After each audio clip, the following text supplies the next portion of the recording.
Love beyond the wealth.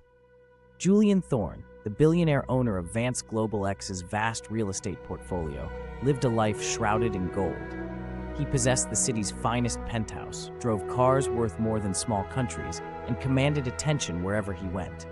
Yet despite his immense wealth, he was perpetually lonely. He had come to the bleak conclusion that every woman he met only saw his net worth, never the man beneath the finely tailored suit.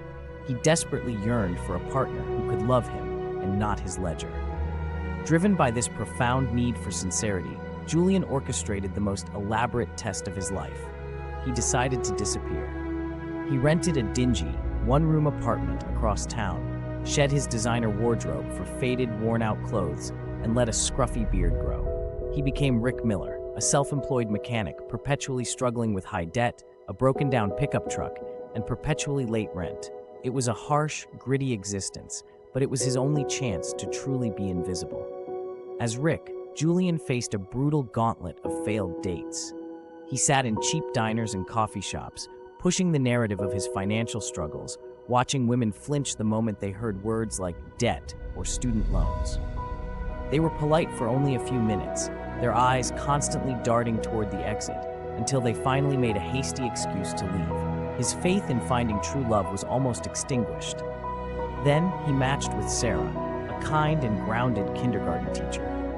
When they met for a simple walk and coffee, Julian continued to push the Rick narrative.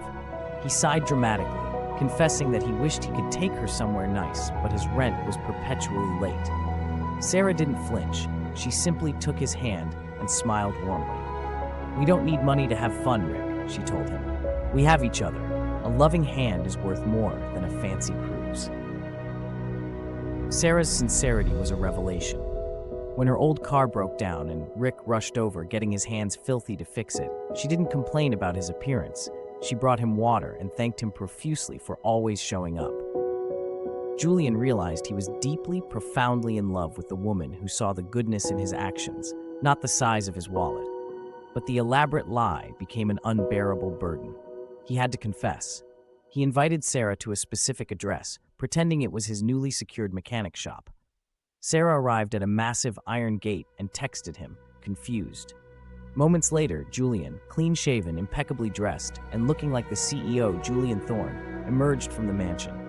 Sarah's face shifted from confusion to intense betrayal. "Who are you?" she demanded, hurt overriding everything else. "Is this a joke?" Julian quickly explained that Rick was the real him, and the mansion was merely his fortune. "I fell in love with the woman who loved the greasy mechanic with no future," he pleaded. Sarah, though initially furious about being tested, saw